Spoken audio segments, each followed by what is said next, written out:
Bonjour, nous sommes le vendredi 15 janvier. L'actualité du Covid, encore et toujours. Vous avez entendu les annonces du Premier ministre hier. Donc je vous les précise pour avant.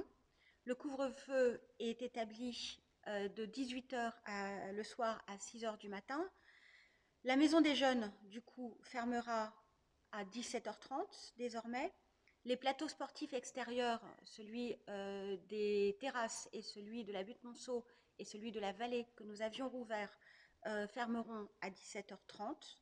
Le service périscolaire, en revanche, la halte garderie, l'étude, resteront ouverts jusqu'à 19h pour permettre aux parents qui reviennent du travail un peu plus tard que 18h de venir chercher leurs enfants. De la même manière, les services de la police municipale resteront les mêmes. Donc, les policiers municipaux seront sur le territoire jusqu'à 20 heures, notamment pour surveiller, veiller à ce que le couvre-feu soit bien mis en œuvre. Les gymnases sont fermés eux aussi, restent fermés jusqu'à nouvel ordre, de même que la maison dans la vallée, à l'exception des activités de l'école de musique qui, eux, ont été remis en activité il y a la semaine dernière et qui donc seront maintenus, mais uniquement jusqu'à 17h30.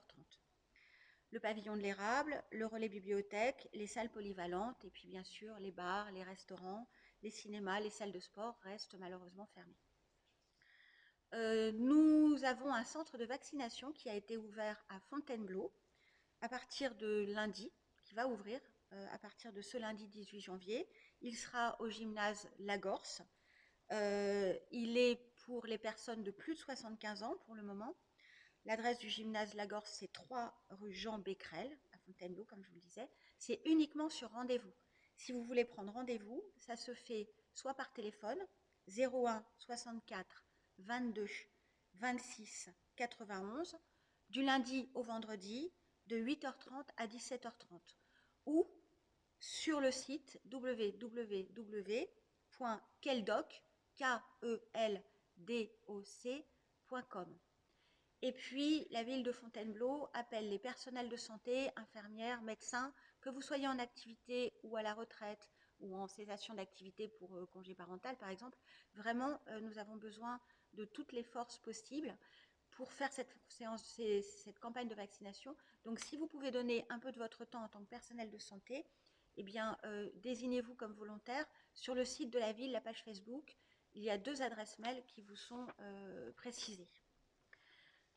Nous allons à nouveau avoir demain 16 janvier sur le parking de la maison dans la vallée un stand de dépistage qui sera sans rendez-vous, comme nous en avions eu déjà un il y a quelques jours, gratuit et qui vous permettra d'avoir les résultats dans les 20 minutes. Il faut juste vous munir de votre carte vitale et de votre carte d'identité.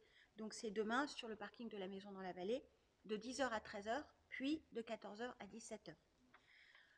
Je voulais aussi vous dire que nous avons fait, faute de pouvoir vous accueillir à la maison dans la vallée, nous avons fait une présentation des vœux avec l'équipe municipale qui est en vidéo. Vous pouvez la revoir sur le site de la ville ou la page Facebook de la ville.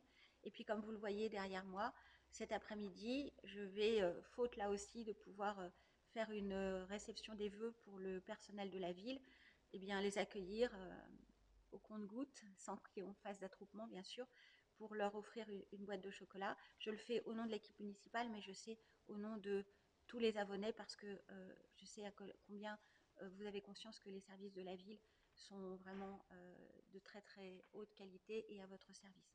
J'en précise d'ailleurs, j'ai oublié de le dire, que tous les agents de la ville qui sont au service des personnes âgées pour le soutien à domicile ou le portage de repas, eux maintiennent leurs activités dans les horaires normaux, en dépit du couvre-feu. Voilà, écoutez, je vous souhaite une bonne semaine.